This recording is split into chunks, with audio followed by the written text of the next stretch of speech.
आयकर कायदा जो आहे तर तो 1 एप्रिल पासून लागू होणार आहे. आपण दोघांकडनंही समजून घेऊया की त्याचा किती परिणाम होणार आहे आणि त्याच्यामध्ये काय काय तरतुदी आहेत. पहिल्यांदा अभ्यंकर सर.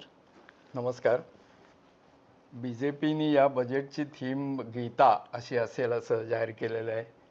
तर त्याचा गीता म्हणजे GIT आहे, ग्रोथ, इन्फ्रा, टेक आणि आत्मनिर्भर भारत अशी ती गीता थीम आहे. आणि बरंचसं बजेटचं जे काय भाषण होतं त्यामध्ये या थीमचा बऱ्यापैकी उल्लेख झाला असं एकूण माझं बजेट स्पीच ऐकल्यानंतर मत झालं. रविवारी सादर झालेलं बजेट आहे ते रविवारचं असं म्हणून हे पहिलं बजेट आहे आणि वित्तमंत्र्यांनी सादर केलेलं 9वं बजेट आहे. बजेट पूर्वी असं बोललं जात होतं की सामान्य माणसाच्या काय या बजेटकडनं अपेक्षा आहेत. तर विनोद असा होता की आमच्याकडनं कुठलीच अपेक्षा ठेवू नका, ही एकमेव अपेक्षा सामान्य माणसाची होती. मग नवीन कुठले कर येऊ नये आणि त्यासाठी कुठलाही भुर्दंड सामान्य माणसाच्या खिशावर पडू नये या दृष्टीची एकमेव अपेक्षा सामान्य माणसाची होती. कारण इन्कम टॅक्स आणि GST मध्ये भरपूर कर सवलती आत्तापर्यंत देऊन झालेल्या आहेत आणि त्यामुळे आता नवीन फार काही केलं जाईल असं विशेष कोणाची अपेक्षा नव्हती. त्याप्रमाणेच झालेलं आहे. आणि नवीन कुठले ॲडिशनल टॅक्सेस किंवा पेनल्टीज, काही कंप्लायन्स म्हणजे अनुपालनाचं बर्डन अशी काही वाढलेलं नाही आहे. नवीन आयकर कायद्यामध्ये गेल्या वर्षी ज्या बजेटमध्ये प्रोव्हिजन्स होत्या त्याच बऱ्याचशा इम्प्लिमेंट झालेल्या आहेत. आणि 1 एप्रिल 2026 नंतर जे काय उत्पन्न व्यक्ती किंवा संस्थेला मिळेल त्यावरती या कायद्यातील तरतुदींप्रमाणेच कर आकारणी होणार आहे. त्यामुळे ह्याची प्रत्येकाने तयारी ठेवली पाहिजे की नवीन आयकर कायदा समजून घेतला पाहिजे.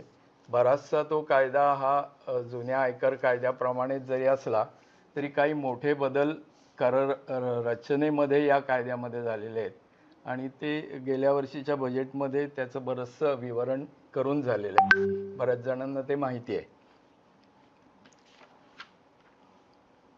सर काय सांगाल नव्या आयकर कायद्यामध्ये जसे सर म्हटले की हा आधी तर बजेटची वैशिष्ट्य असं आहे की हा सलग 9वा बजेट निर्मला सीतारामन मॅडमनी सादर केला आहे. तर हा इंडियामध्ये फर्स्ट फायनान्स मिनिस्टर आहेत, त्यांनी हा रेकॉर्ड केलेला आहे आणि हा ॲक्च्युली ऐतिहासिक रविवार आहे. कारण की भारताच्या इतिहासामध्ये हा पहिला असा रविवार आहे जिकडे संसद चालू ठेवून हे बजेट स्थापित केलं आहे.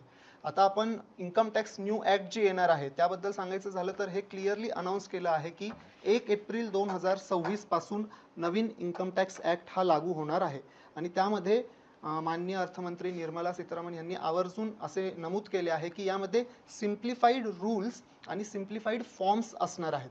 म्हणजे काय की आधीच्या इन्कम टॅक्स ॲक्ट 1961 जो होता आपला त्यामध्ये खूप सारे किचकट म्हणा किंवा नंबर ऑफ सेक्शन्स आणि रूल्स खूप होते. म्हणजे 800च्या प्लस ते नंबर्स होते. आता नवीन मध्ये ते ऑलमोस्ट 500च्या घरात आणले आहे. त्यामुळे तिकडे नंबर ऑफ रूल्स आणि सेक्शन्स कमी करून सिम्प्लिफिकेशन केलं आहे. आणि सगळ्यात महत्त्वाचं जे ITRचे फॉर्म्स आहेत जे सामान्य नागरिकाला किचकट वाटतात, डिफिकल्ट वाटतात, ते अगदी सोपे आणि सिम्प्लिफाय केले जाणार आहेत. त्यामुळे एक आम आदमी किंवा एक ऑर्डिनरी पर्सन सुद्धा ITR फॉर्म सहजरित्या भरू शकतो. ते खूप इझी केलेले आहेत फॉर्म्स.